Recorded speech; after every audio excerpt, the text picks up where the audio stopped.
Welcome to the show, YouTube family. Smash like and subscribe and say hello in the comments as we look ahead to two games that will determine which pair of nations will clinch the final two tickets to Qatar 2022. Vamos! The road to Qatar is into its final stretch. 30 of the 32 spots to this year's World Cup group stage have been claimed, and the final two teams to hitch a ride to the greatest show on earth will be determined on consecutive days next week as the FIFA Intercontinental Playoffs reach their climax. First, porque yo creo en ti, vamos, vamos, Peru. Yes, I will bring bias, but I promise plenty of context as my beloved Peru take on the Socceroos, followed by a winner-takes-all clash between Costa Rica and New Zealand. And I'm joined by the one and only Michael Lahoud to discuss both matches and the stakes involved, as well as FIFA's decision to dismiss Chile's attempts to take Ecuador's place at the World Cup. Qué Golazo begins right now. Hey, everybody. Welcome to Qué Golazo. Thank you so much for being part of the family. Qué Golazo Pod on Twitter, youtube.com/Qué Golazo, and, of course, CBS Sports and your CBS Sports app. We're passing 12,000 subscribers. Thank you so much for that. Keep them coming. As a reminder, this summer is all about the World Cup. A lot of editions as well as Transfer Chat with Fabrizio Romano. But Michael Lahoud, part of the Qué Golazo family, of course, our regular contributor and Qué Golazo man. ML, how are you, buddy? I am doing great. I survived the Sierra Leone-Nigeria match, and now it's over to you to bring the nationalistic pride. Can't wait to get into today's show. I love it. And that's why we love doing Qué Golazo, because we bring the context, we bring the analysis, but we also bring the fan base, the fan passion. And that's what this World Cup and the game, to be honest, is all about. We want to bring all that passion. And of course, as I mentioned, I am wearing my Peruvian shirt. There's a lot of bias involved, yes, but don't worry, we'll bring a lot of context. And today we're going to be previewing Peru against Australia, followed by Costa Rica and New Zealand. And everybody, because obviously I'm Peruvian, in case you were wondering, Michael will also, will be asking me questions. I'll be asking him questions. We want to make this super conversational just for everybody to enjoy. Before we begin, Michael, some news. Finally, because South America is not South America if there's no drama, if there's no telenovela. And if you weren't paying attention, Chile, by the way, wanted to, cause a little bit of a stir here. As the Chilean Federation, thanks to some, lawyer help, put on an official request to FIFA to remove Ecuador from the World Cup due to the fact that Byron Castillo, one of their players, was falsified documents regarding his age and his birthright. They said that he was Colombian, not Ecuadorian. And if you haven't been paying attention to CONMEBOL, this has happened before in the past, actually in this cycle, where they claimed the same thing of some Bolivian players. That actually did go in their favor, but not to Chile's favor, because actually that meant that as a result, Bolivia got some points taken away, but also Peru in that cycle were, given some advantage as well, meaning that in the World Cup 2018, they got the points and Chile obviously ended beyond them. So Peru got the repechaje. Anyway, Byron Castillo decision. FIFA today announced that they're not going to continue within this decision. There's no legitimate support to have anything on the basis of Chile's demands of saying that Byron Castillo was Colombian or Ecuadorian. They said, we're not going to do anything about this. I'm sorry. So everything is as is. Ecuador stays at the World Cup and Chile doesn't. And by the way, Byron Castillo, who has just been announced as a new player for Club Leona Liga MX, his representations might take action against the Chilean Federation, just because this has been, honestly, such an emotional turmoil for him. In a game earlier, a few weeks ago, he gave away a penalty, and in game, he crying. He asked his manager to come off. He just couldn't take it anymore. And so there's been a lot going on. And the Ecuadorian Federation, they feel that their reputation, Michael, has been tarnished as a result because of all of this, because they say that Chile really just did this to create a media circus. And in that, they achieved. But unbelievably, this is what happened now, and Ecuador stays at the World Cup and Chile doesn't. Give me your thoughts, buddy. It's the boy who cried wolf. You do it the first time, and it comes back to still bite you in the backside. You try and do it again. Look, if you can't get it done on the field, don't leave it till after qualification's done to then put this case in. I think on one hand, personally for me, I've seen this happen in other federations. Africa, this happens time and time again. World Cup qualification, I've seen this happen with the likes of Ethiopia. They had a good chance going to, I think it was Brazil, and they got caught with their hands in the cookie jar because one of the big guns filed a case like this. I don't like when it comes to this, but I have a question for you, LME. With this Chilean side and with Ecuador, has this happened before for Ecuador? Is this the first time this is happening where a team like Chile is filing a case towards them? Internally, Ecuador have had to figure out Byron Castillo's situation even before this situation. But make no mistake about it. Look, here's the thing. The nation and the civil offices are responsible for getting the paperwork done and making sure that this player is, of the nationality. It happens all the time, to your point, not just in South America. And Ecuador, throughout this whole time, did do that. That's why actually Alfaro waited to officially say, okay, can I call him up? So, and he was called up. So, there's nothing wrong that Ecuador did here. It's just that Chile, to your point, wanted to just keep going and sort of do the boy that cried wolf situation. But in the end, nothing happened. And as I said, they have done this before with Bolivia. And in that situation, where the player wasn't registered in Bolivia's case, and clearly so, points were taken away from Bolivia. But the problem with Chile there is that not only did Chile won their case, but they gave some points to Peru, meaning that Peru actually was the advantageous one in the world. And they ended up, of course, in 5th spot again in that World Cup towards 2018. So it has happened before. I just think I find it very ironic because not only this is like a trend now, like, we have an Italian Peruvian in Gianluca Lapadula. Chile themselves recruited Ben Brereton, who is born in England but has a Chilean parent. So Byron Castillo lives in Ecuador, plays in Ecuador. His whole identity is Ecuadorian. Everything, and Ecuador went through it. So, and this is why FIFA said there's no there here. So sorry. So and Ecuador's presidency, the federation are correct. They said, look, in the end, this was just created in order to create a media circus, and they didn't achieve it. And I think it's shambles. Look at where Chile has come from. Copa America champions, less than a decade ago, and now it's come down to this. It's truly the end of an era, and I think it's a smear campaign against themselves that backfires, and it's just kind of embarrassing at the end of the day.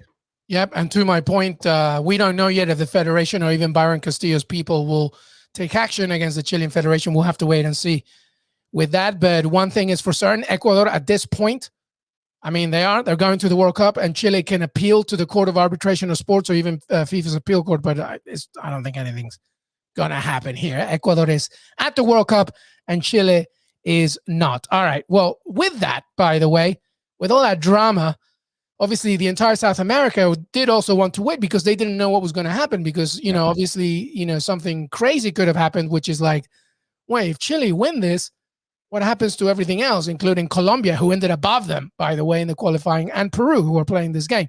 So that's where we go to. That's settled. Ecuador at the World Cup. Chile is not. So now we have 2 games here to decide the final 2 spots of the World Cup. And the first one is Australia against Peru, and then Costa Rica, New Zealand. We're going to preview Australia with Peru right now, and then we'll take a break, and then after that, we will discuss Costa Rica against New Zealand and some other topics, and that will be it. So it'll be a nice little packed episode with Michael Lahoud and yours truly. All right, first of all, Michael, this is also the dress rehearsal for the World Cup in a way, because these games are in Qatar, by the way. As I speak, as I tape, the Peruvian national team should be pretty much arriving actually in Qatar. The Peruvian ambassador in Qatar was telling Movistar Deportes that he expects thousands of Peruvians. We already actually saw Australia play the United Arab Emirates midweek. That was in Qatar as well. So this is kind of like a little mini dress rehearsal. What are your thoughts, by the way? Because, it's going to be obviously a 40,000 seater at Ahmed Ben Ali Stadium, the same venue where the USMNT are going to play Wales on November 21st. But, this is, the whole point of the World Cup being moved to November is that they don't play in the heat in June and July. And here are these teams going to play in the heat in June and July. What are your thoughts on that? It wouldn't be a dress rehearsal in a place like Qatar if they didn't have to play in the heat. And Look, this is the world that we live in now because of the shift in changing the dates to accommodate the heat. For Peru, before we dive into that, I want to nominate you, LME. You say the ambassador to Qatar. I think you might be in the running for the ambassador to the U.S. To the city of New York for the Peruvian Federation. So Yep. if you're watching the Hey, man, just Federation, send me a paycheck and I'll take it. I don't mind. no, I'll work something out with CBS. One thing we know about Peruvian fans, and growing up in the East Coast, grew up around quite a few Peruvians, and going up to a place like New York City, Peruvian fans, they travel, they bring the numbers. I don't expect anything less. Heat, forget about it. No problem for these fans. And it's going to be exciting that there's matches that have such big consequences, dire consequences for either team should they lose or the team that wins. And this is going to be really exciting, and you could start to feel a little bit of that pressure, and the heat is just rising, no pun intended, but the heat is just rising that much more as these two teams get ready to square off. Absolutely. And also a reminder, by the way, that even though, yes, it is in the heat and we're expecting 90 to 100-degree weather, on Monday, this game's in the evening. So it does cool down a little bit. So it's not like it's in the middle of the day, which obviously that's not going to happen. So there's that to be said. But one thing is for certain, just like you said, Michael Lahoud, expect a lot of Peruvians. I expect some Australians, but I think the overwhelming number of Peruvians will take precedent. By the way, this game itself, let's get into it. By the way, the Socceroos aiming to reach their 5th straight World Cup, but they're a very different team to the 2018 one for a few reasons, by the way. So I'm starting with Australia for a second. They got a win against the United Arab Emirates. It wasn't a pretty win. It wasn't a good game to anything. But Australia got that victory. Australia, within this cycle, moved to the AFC specifically to increase their competition. And they ended 3rd in qualifying behind Saudi Arabia and Japan, which is why they're here in the first place.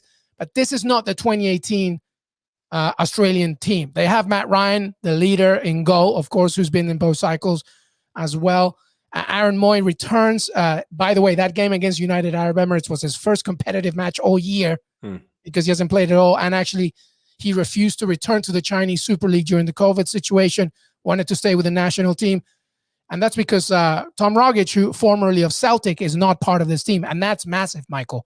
Him leaving due to personal reasons, the creative spark. That's a big problem for them. So make no mistake about it. This Australian side is not the same as 2018. They're going through a few things. A lot of them play within Australia.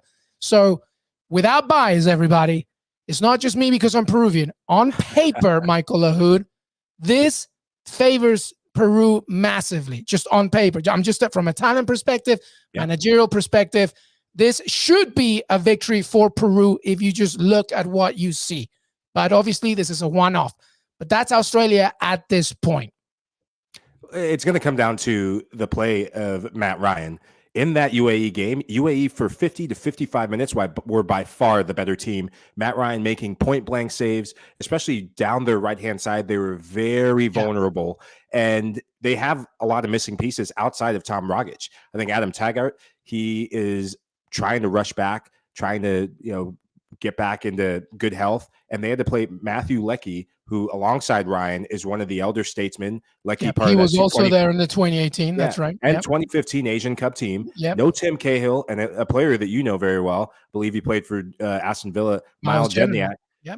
No more. And just the Aussie teams of the past, they were experienced. They were a group, as a generation that came up together. They were playing in the Premier League. They were playing in top leagues around the world, Serie A. This is a very different team. A lot of these players, the core of this team, they play in the A-League in Australia, leaving Europe. The one guy who I think could make a difference if he has a good game, he's going to have the best game of his life, is Hrustic from Eintracht Frankfurt. He's a Europa League winner, and he contributed for Frankfurt in both league campaign and Europa League campaign. He will be full of confidence. Remember, it was his left-footed volley. This guy can shoot from the moon, and when it's on target, it's dangerous. His left-footed volley took a deflection against UAE late in that match to give him the winner. Yeah, it was a great strike that, to your point, secured that victory for Australia, as United Arab Emirates got that goal to equalize almost immediately after the opener. But that goal from Hrustic was key. But Yes, this is not the same Australia of 2018. It's going to be intriguing to see. They put a lot of focus on the right-hand side. They love to play the game in the air. They love to play out of dead ball situations. So, to against United Arab Emirates, they had like 30% possession. They don't like the ball on the ground. So those are vulnerabilities from the Australian side. But again, on paper, everybody, Peru should win this. Go ahead, Michael. Yeah, just a quick question for you. What worries you? We talked about this Aussie team not being your typical Aussie team for the last 8 years or so, but what worries you? What are some of their strengths that worry you going up against your Peruvian national team? I think from an aerial perspective is the one thing I'm looking at. They're pretty good in the air. They're going to look to stop play at any given opportunity, whether that's a free kick or a corner. So it's going to be very important to see, players like Alex Callens and Carlos Zambrano at the back to be very good in the air. Lahoud is probably going to be needed defensively. We're not the tallest of teams, obviously. We're going to need to rely on the physicality of Lucho Advíncula, the right back who's just getting back into fitness after getting hurt with Boca Juniors, but he should be okay. He should be good to go. We have one of the best players in goal in the world, in Pedro Galese. So, he's going to be very important when it comes to dictating what to do in dead ball situations. So that worries me, just aerially. But as long as we can keep the ball on the ground, I think I'm good. So moving on to the Peruvian side. As much as I said that this is not the Australian side of 2018, Peru, actually, there's a lot of members of that 2018 that are still here. Pedro Galese, I mentioned, Andre Carrillo, Renato Tapia, Cristian Cueva, Yoshi Yotun, Miguel Trauco. All those players were there in Peru. So if they're not better now, they're definitely more experienced. And now you have Ricardo Gareca, who to me is one of the best managers in the world. Most Europeans have not heard of. The things that he has done with his Peruvian side is amazing. We are not an Argentina. We are not a Brazil, right? We have a team of good players, but when they come together with the national team, they turn into something very special.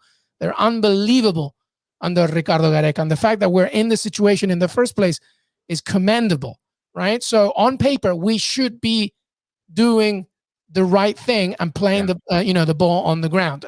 So all the ingredients, Michael, are there for Peru to win this game. If we don't win this game, it's because of our own undoing, not because of Australia.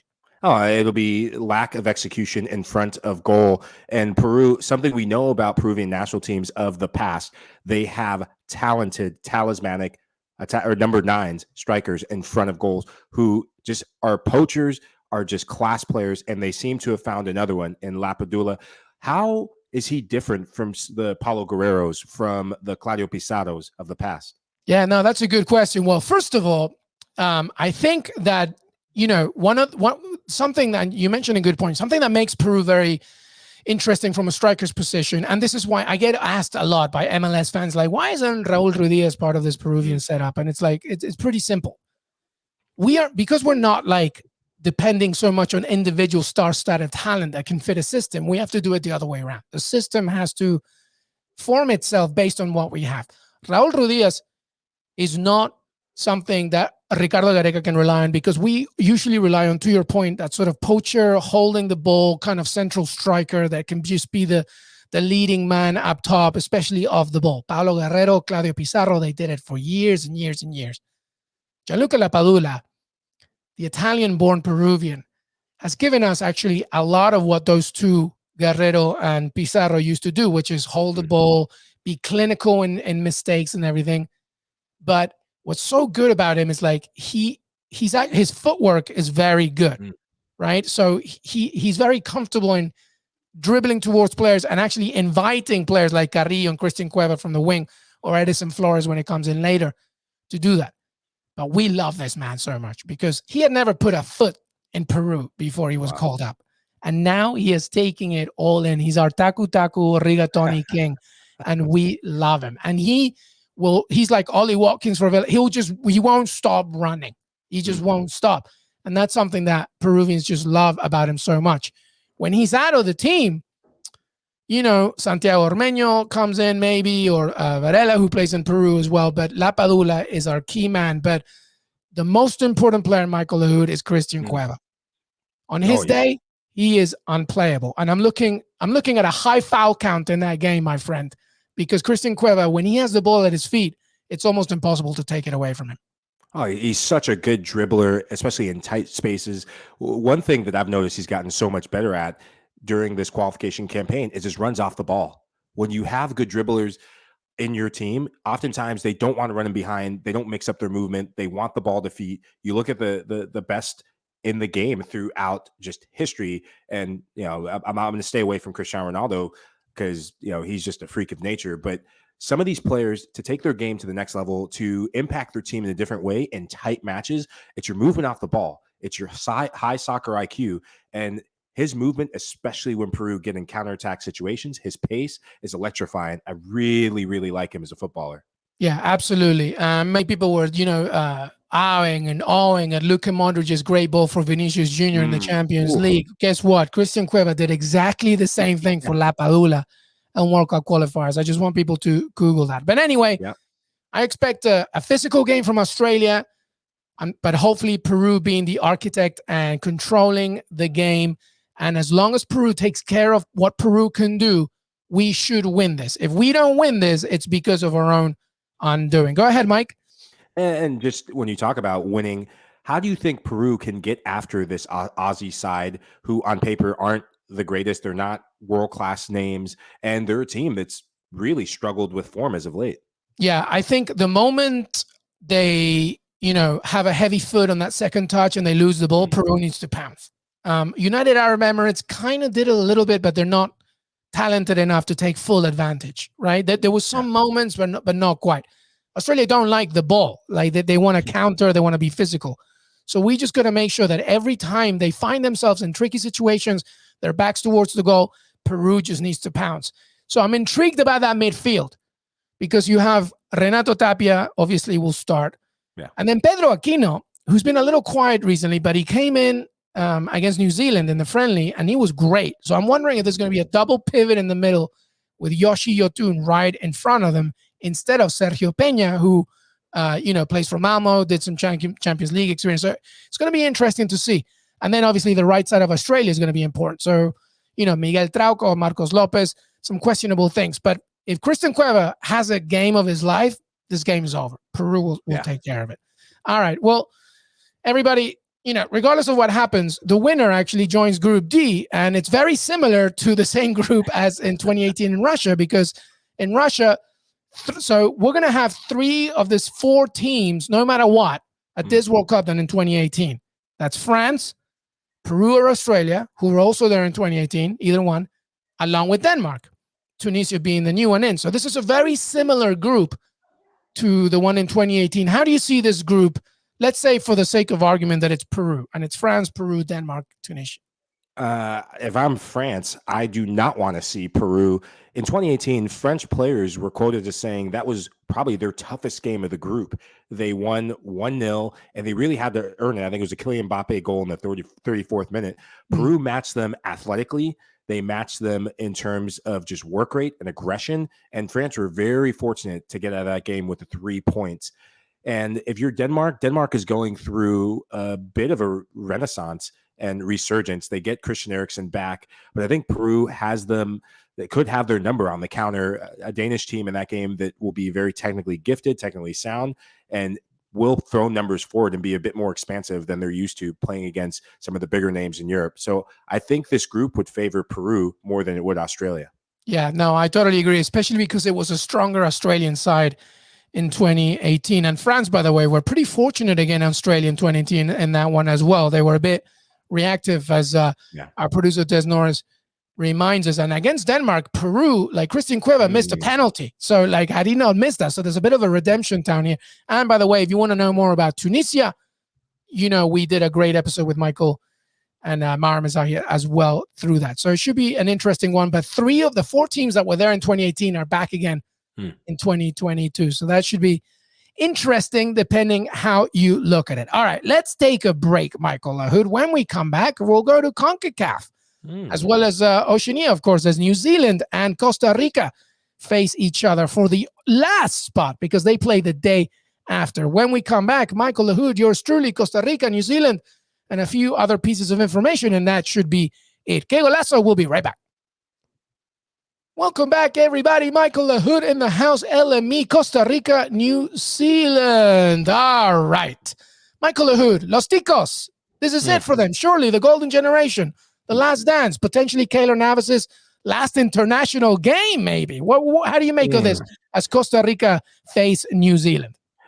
If they don't beat this New Zealand side, throw everything out the window. Throw the baby out with the bathwater. Throw Navas. No, I mean, it'll be tragic. You talk about the feel-good vibe for Peru going up against a weakened Aussie side. This New Zealand side has one player in their ranks, and I'm not talking about Winston Reid. Winston Reid hasn't played football for 12 months. Chris Wood, who scored how many goals for Newcastle? 2 in the Prem. Although his play in terms of hold-up play and his target play is what helped Newcastle thrive and be resurgent in the second half of the season. But and Premier League experience, of course, yeah. Oh, yeah. They're a one-player team in attack. I worry about this Costa Rica team because sometimes you get overconfident going up against a team that on paper you should thrash and demolish. So it's really going to come down to what type of attitude. Can they get that early goal? Against New Zealand, you don't want to leave this game going 0-0 later on because set pieces is something they're very good at, especially with Chris Wood in their ranks. Yeah, and let's not forget, Costa Rica were pretty unfortunate in CONCACAF because they only didn't make it to the third spot because of goal difference to the USMNT. It was the USMNT, obviously. So, it's not to say that Costa Rica, are in an awful position to be in this situation. They were just a little bit less fortunate. But to your point, once again, Costa Rica are the strongest team. Okay, from what I saw against New Zealand when Peru played them in the friendly a few weeks ago, again, they're physical, but they're really not. They make things sticky and a little bit annoying for the opponent, but I feel that Costa Rica should have enough experience to take care of business. Just like the Peru game, on paper, this really should fall to Los Ticos. If it doesn't happen, it's due to their own undoing. But recent matches, though, they've played some Nations League matches as well, right? And it hasn't been their fully strongest 11. I believe Keylor Navas hasn't been a part of it either. So if you put everything together, Costa Rica really should take care of business here. Oh, they absolutely should. And the player I'm looking at is Joel Campbell, former Arsenal man. When he plays centrally for this Costa Rica team, I expect him to start up top. My big question for Costa Rica is, are they going to continue with this back five? In CONCACAF qualification, they've played a 5-4-1, leaving Campbell high up by himself, using his speed and athleticism and just his tenacity to get goals. Are they going to put more numbers in attack? And Celso Borges, he's a player. I don't care how old he is. This guy is a smooth operator, a decade plus in La Liga Deportivo La Coruña. This will be one of his swan songs and last chances as well, captaining this team. But the guy who he's just defying father time. Every time I look at the roster, Brian Ruiz, what is he doing on the roster? This guy was 90 and he's still on the roster contributing into games. Hopefully if Costa Rica, if it's a good day for them, he'll be getting subbed in at half. Yeah. I mean, it's a kind of amazing, but his experience will be even 10 minutes of a good Brian Ruiz will probably be a helpful thing here. They played, by the way, these two teams a long time ago in 2007, and Costa Rica won 4-0 in that game. By the way, as we tape this, Chris Wood's availability is still up for grabs. I'm sure he would be fine, Michael, but we just got to double check. As we tape this, there's still a few days to go for the game. I'm sure he'll be ready, but there's a bit of a knock on him apparently before this game.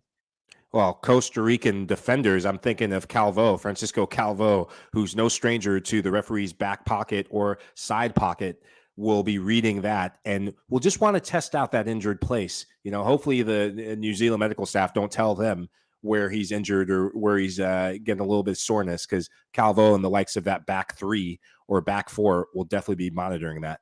Yeah, no, absolutely. But regardless, Ticos' golden generation, is this their last dance? They need to get this victory in order to secure another spot at the World Cup. Or will New Zealand be the shock Kiwis that make it happen? We will see. Apparently, it's a little bit of a niggle for Chris Wood. I expect him to start in this one. Absolutely. All right.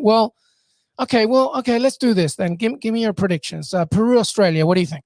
I expect Peru to go through. You want the scoreline to go with it? Yeah, go for it. Let's see it. I expect Peru to go through 2-0. Look, it's in their last CONMEBOL World Cup qualifying match that booked them into fifth place. That was a score line. They're a team that is in form. They've only lost once in their last 10 matches, I believe, and they have a striker who is in the form of his life in Lapadula. I expect him to get on the score sheet, and someone out of midfield, Yoshi Yotun, he times his run going forward well. A player you highlighted is someone not to sleep on, who has had a low-key impressive club career doing it in Mexico, and now he's a player that a lot of people tend to sleep on. Yeah, he left Mexico, was a free agent for a little bit, and then he went back to Lima to play for Sporting Cristal. And he's the kind of player that just needs a few minutes for club competition, and he will just be fine in Peru. It's amazing what Ricardo Gareca does. I want to emphasize that to everybody. Like, what he has done is one of the greatest things that any manager has done in national team. I can't emphasize that enough. We don't have stars. And the fact that we're one game away from the World Cup once again is kind of unbelievable. I'm going with a 2-0 win as well. I hope it's 4-0. And then, we'll all be happy. All right, Costa Rica, New Zealand. What do you see that? Oh, I really think it's going to depend on when that goal is scored, and if Costa Rica get the early goal, I see a potential 4-0, 5-0 match. If Costa Rica don't get that early goal, it could be 1-0, but I still see Costa Rica squeaking through. So I'm going to play the middle of that and go 3-0 Costa Rica. All right. I think I'm going to go a little tighter. I see a Costa Rican win, but I feel like a little bit of nerves here. Maybe 2-1. Maybe it's 2-0 Costa Rica. New Zealand get a goal to make it interesting, but in the end, Costa Rica will take it. So give it to the Latin Americans, Peru and Costa Rica, to go through as this World Cup, and the teams that will play in them take its conclusion. All right, before we go, any final thoughts, my friend, as we obviously this is our preview before the games next week. By the way, if we recap Peru Australia next week, I'm not going to be here. It's my birthday. I'm taking it off, so I'm going to be drunk either way. I told Esnars that you may be able to call me and I may be able to come in, but I got to celebrate either way. But any final thoughts, Michael Lahoud? Geez, I think it's twofold. One question for you. I'm just curious, what's the beer count going to be should Peru qualify? It's something that I've been thinking about since our last episode, and I'm excited. I'll be following Twitter. I'll be the Fabrizio Romano of your beer count the day of that match. But soccer-wise, man, the pressure is getting there. We're 2 teams away from completing the field. I cannot wait to start next week. But on a personal note, I'll be up in Austin watching the U.S. men's national team play against Grenada. So I'm excited to go and just support U.S. soccer and support international soccer. I love the international games. So my thoughts will be on that. 100% as the USMNT get ready for the Nations League. And of course, and by the way, in Soccer We Trust with Jimmy Conrad and Heath Pierce, Charlie Davies, they interviewed Brendan Aronson as well. So check that out. Make sure that you check it out. But yes, Michael, you're absolutely right. Support the international game, as this is the last World Cup with 32 spots, because 2026 will have 48. And by the way, next week, big announcements about where all these games are going to be played. Should be very exciting indeed. And my only final thought is, well, I warned my friend I'm going to his restaurant to really double up on the beer order. So that answers your question. Arriba, Peru. Let's see if we can do it. I can't wait. Thank you so much, everybody. Michael Lahoud, it's been a pleasure. Have a great weekend, my friend. Thanks for having me on. Really honored to preview this show. And are you ready for some football? I am. I love it. I love it. I love it. At Mike Lahoud on Twitter. Make sure to follow at LM Echegaray, at Qué Golazo pod as well. YouTube.com/Qué Golazo. We have so much content on our YouTube channel and on podcast as well. So make sure to follow us wherever you listen or watch this show. Have a fantastic weekend. And remember, if you are Qatari, get ready, because there's a Peruvian wave coming your way. Arriba, Peru. We'll see you next time. Have a great, great weekend. Till then.